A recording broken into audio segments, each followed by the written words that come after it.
கர்த்தருடைய பரிசுத்த நாமத்துக்கு ஸ்தோத்திரம்.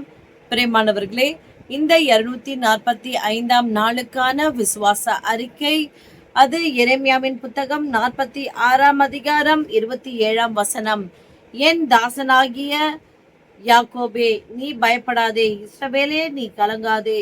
இதோ நான் உன்னை தூரத்திலும் உன் சந்ததியை அவர்கள் சிறையிருப்பின் தேசத்திலும் இருந்து விடுவித்து ரட்சிப்பேன்.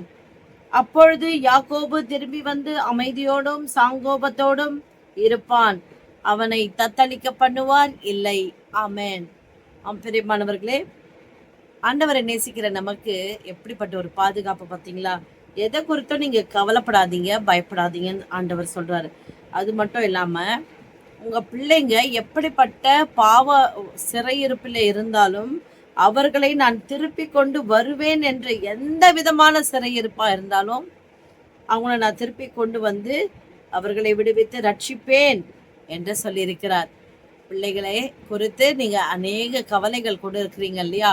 உங்க இருதயத்தை ஆண்டவரை தவிர வேற யார் நல்லா புரிஞ்சுக்க முடியும் சொல்லுங்க?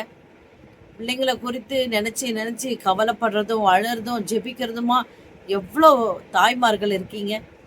என்ன சிறையிருப்பில் இருந்தாலும் இன்னைக்கு ஆண்டவர் சொல்றாரு, பயப்படாதே, கலங்காதே.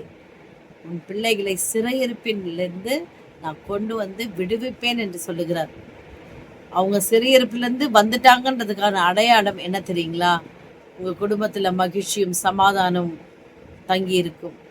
கர்த்தர் உங்களை அதிகமாய் நேசிக்கிறார். பிரியமானவர்களே, இதை விசுவாசித்து அறிக்கை செய்வோமா? சர்வ வல்லமையுள்ள தேவனாகிய கர்த்தாவே, ஆமென். ஆண்டவரே, உன் பிள்ளைகள் எல்லாரும் கர்த்தரால் போதிக்கப்பட்டிருப்பார்கள், உன் பிள்ளைகளுடைய சமாதானம் பெரிதாயிருக்கும் என்று சொன்னீரே. இதோ இப்பொழுதும் ஆண்டவரே, எரேமியா 46:27 வசனத்திலும் ஆண்டவரே, எங்கள் பிள்ளைகளை சிறையிருப்பிலிருந்து விடுவிப்பேன் என்று வாக்கு பண்ணியிருக்கிறீர். நிச்சயமாகவே நீர் அதை செய்து முடித்து ஆண்டவரே எங்களுக்கு சமாதானத்தை கட்டளையிடுவீர் என்று விசுவாசித்து அறிக்கை செய்கிறோம்.